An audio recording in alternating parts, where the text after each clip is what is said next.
Up, everybody? Thanks for tuning in. This is a Millennial's perspective on the one and only Black Sabbath, all on the tier list, all at the same time, ranked from worst to best. I'm trying to balance this out with the legacy that was left behind, my own personal preferences, what I reach for more, what I truly try to enjoy with my personal favorite albums. So this is a disclaimer. I'm using the 2024 Tony Iommi remix for Forbidden, and which is a plus for having not grown up in any certain era with no preference growing up to any specific singer. I know that's a huge contentious point for a lot of people, so this is just my opinion. I just want to put my 2 cents in for everyone's enjoyment. This is one of the greatest catalogs of all time. There's so much variety in their sound. It all comes down to Tony Iommi's riffs and his songwriting. So, without further ado, let's get into it. At number 19, something has to go at the bottom. Unfortunately, it's got to be the latest album, 13. It's a fitting final chapter for Ozzy. It's heavy and pretty and respectful for the roots. Though it is formulaic and is sterile for me. There's great production which pairs well with Tony Iommi's thick riffs. However, I do think the album as a whole is bloated and fat. Some highlights are Pariah, Loner, and Age of Reason, while Zeitgeist sounds like a straight rip-off of Planet Caravan. Just sounds, which is an example of this album. The problem with this album for me, it's very repetitive of their early sound. They're really trying to go for that, which is nothing wrong with it. I just reach for this one the least. Next album, even though it's higher than 13, I'm gonna put on a tier list below at D tier, which is Never Say Die. Ozzy's last gasp with a classic lineup, recorded in chaos. However, I do admire the creativity of this album. The song structures really stand out, with Tony Iommi's solos being such a highlight for me. Songs like Air Dance, the title track, and Shockwave are really quite highlights for me. However, songs like A Hard Road, Junior's Eyes, Johnny Blade is okay, but Breakout and Swing the Chain are just really bring down the album for me. Had they spent more time on those songs, it probably would have been a much better album. I don't mind the jazz influence. I feel like they're just trying to stretch out their muscles a little bit. Alright, next we're going to have The Devil You Know at C tier. Now, these are all very strong C tiers, a strong D tier so far. So, I mean, The Devil You Know by the same lineup as the Dio era, classic Sabbath. It's dark, it's full, mature apocalyptic doom, and it's just sounds so crushing. Songs like Babel Black, Turn of the Screws, later era Sabbath done right, and Follow the Tears. I just love that riff. But songs like Breaking to Heaven, they kind of do this repetitive, slow, dirty thing that they'll do more in 13. I like the songs, just tend to drag on for a little bit. Next up, we have Tony Iommi's solo album, 7 Star, title track, is catchy. It always gets stuck in my head. But his problem is it's misbranded. Can you imagine Sabbath doing a power ballad? But yeah, songs like "In for the Kill," "Danger Zone," "Angry Heart," and "In Memory" just sound so good. Well, "No Stranger to Love" is a very rare attempt at a power ballad. I do like it. Glenn Hughes really is a shining point on this album. He's such a melodic hard rock great singer. It doesn't feel, the problem with these later eras Sabbath is that it doesn't really sound like Sabbath at a point, and that's definitely the case for this one. However, Tony Iommi just writes such great songs. He's a great for many reasons. Next up, we have Dehumanizer at C tier. Such a heavy album. It's dark and pretty underrated, I'd say. It's very bleak and it's about has songs of like technology, war, with songs like "I" and "Computer God" and "TV Crimes," with my favorite being "After All the Dead" and "Buried Alive." Amazing songs. Something's missing in this album. It's lacking in the heaviness. It feels a bit hollow for some reason for me. Just draws it down for a little bit. Again, nothing wrong with the album. It's just these have to go somewhere. Next up, we're gonna have Forbidden. I really enjoy this remix. If it wasn't remixed, the Muddy, it would probably definitely be at the bottom. Muddy production originally with Ice-T or whatever.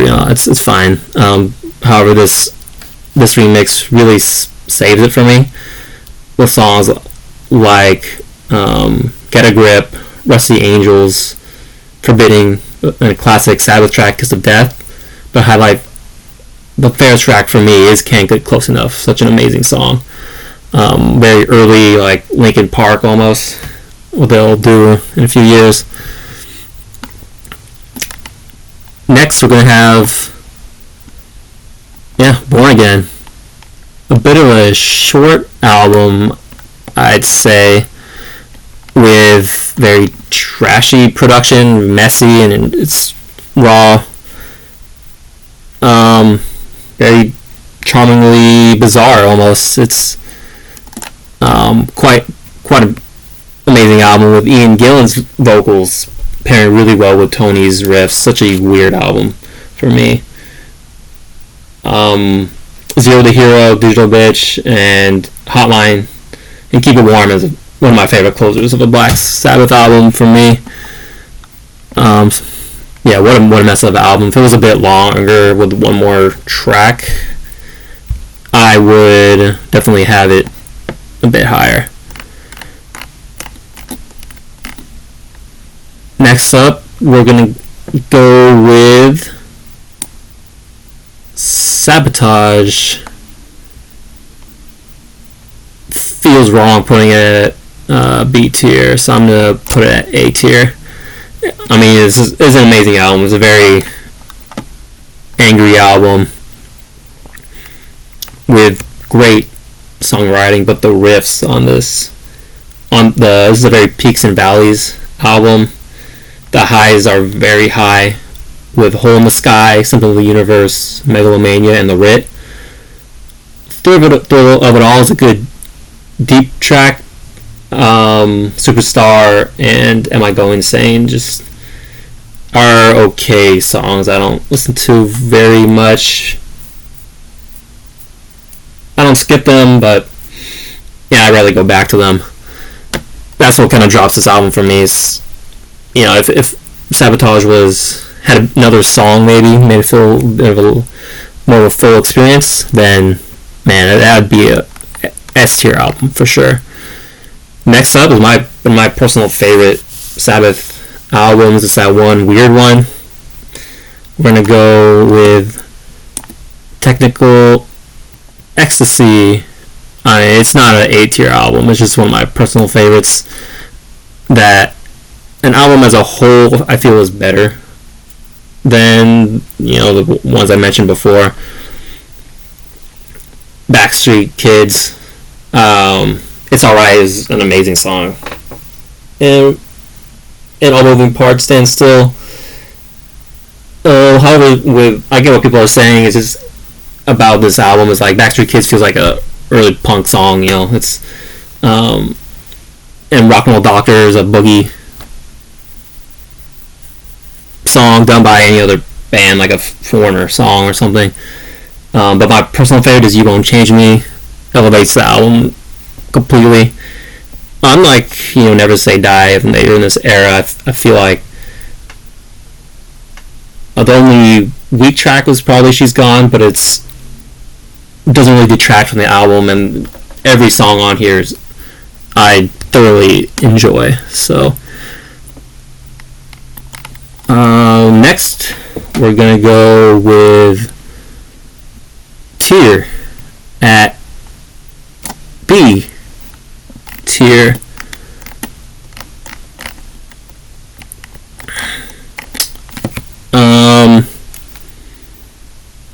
This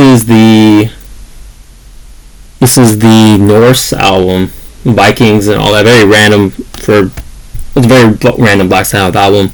Another album that feels like it's lacking a song. It's kind of short. However, the highs on this album, I love every song on this album. More songs about fantasy, Anna Mundi and Jerusalem. Great tracks. I'm a huge fan of La Lawmaker, the straight up rockers, speed metal. Not a huge fan of speed metal, but Valhalla is when that riff kicks in. And of course, Sabbath, Stones, and Heaven of Black are some of the greatest classic doom tracks from Sabbath in a long while at the time.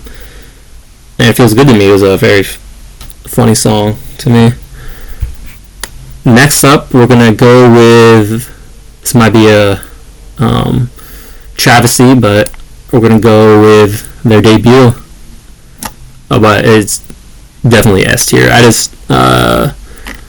I've been listening to this a bit more, trying to get more of a appreciation for it. Songs like, of course, NIB and The Wizard are amazing. The title track, super, chilling and powerful. Birth of heavy metal.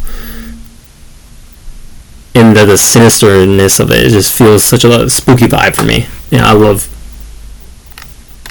Sabbath. It just feels a little old. There's really nothing wrong with it. I just prefer some of these other albums better, and it's gonna go the same for I felt weird doing this, but Paranoid, probably the greatest heavy metal of all time. I've just heard War Pigs and Iron Man so many times. Paranoid, another still a great track for me, but Electric Funeral, Hand of Doom, Fairs Wear Boots, and probably never grow tired of those. I won't spend too much time here. I think this is such a great album for being such a young band at the time. Next up, we're gonna put Heaven and Hell. Heaven and Hell at A tier. Dio joins the band, basically reinvents the sound, and I love this album. They did some of the best riffs I ever had. Neon Nights is amazing. Die Young, and Heaven and Hell, of course. But songs like Wishing Well, Walk Away are little happy moments. It sounds a little out of place. And Loneliness is where I kind of keep forgetting what that sounds like. Kind of forgettable song for me. It just seems a little weak for me, this album.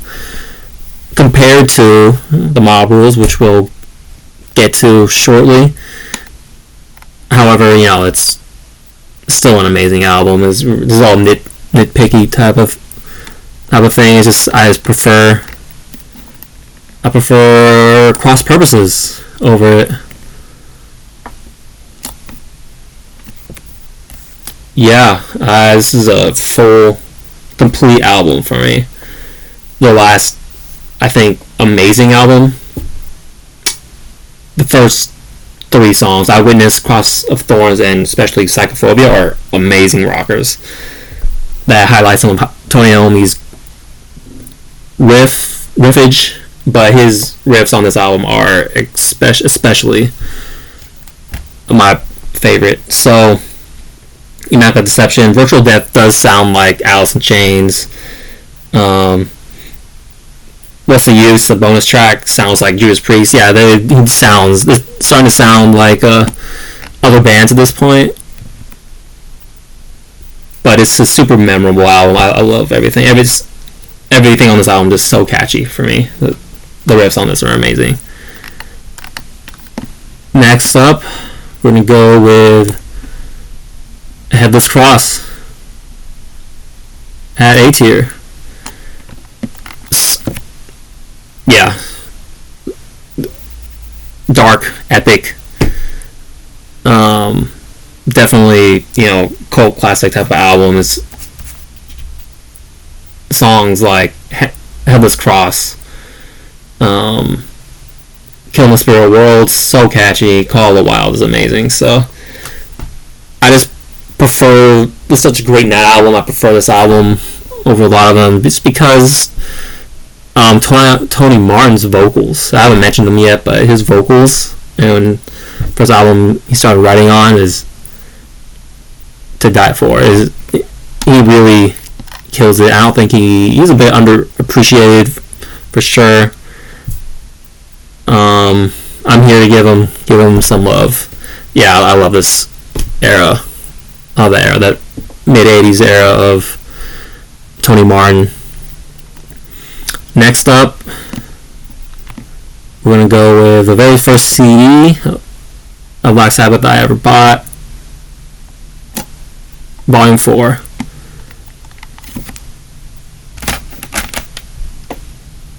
Supernaut, Snowblind, Cornucopia. Amazing.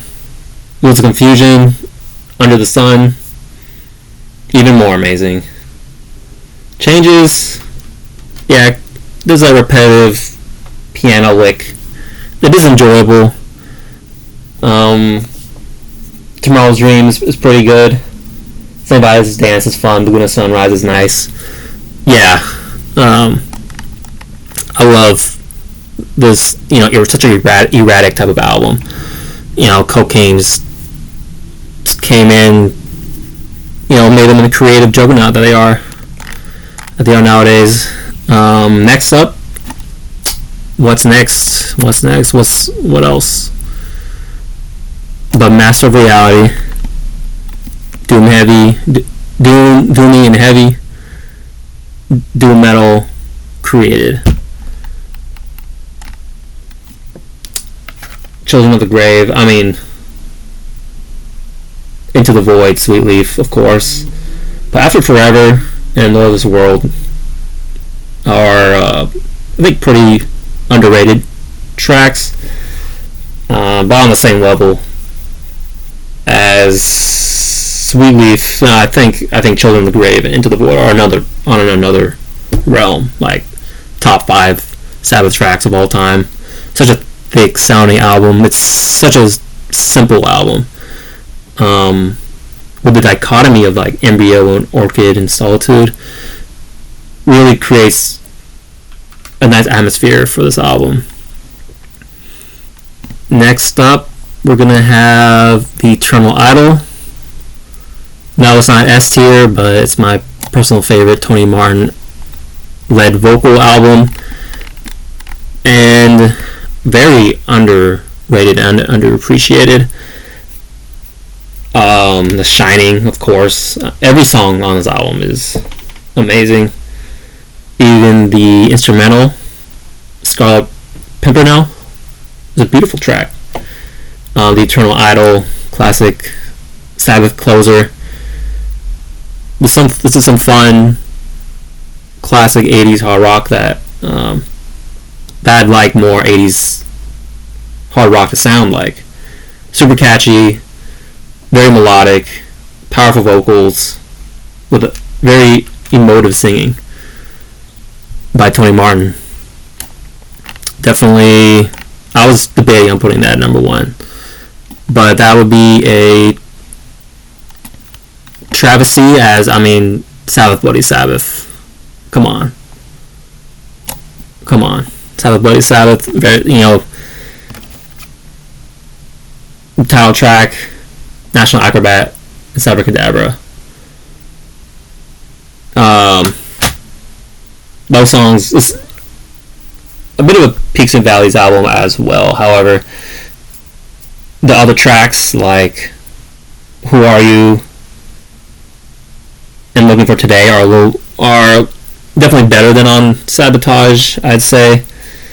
Who Are You is kind of a weaker song. The only song I skip at times with that funny sounding synthesizer. However, I do admire the creativity, the amazing songwriting on here.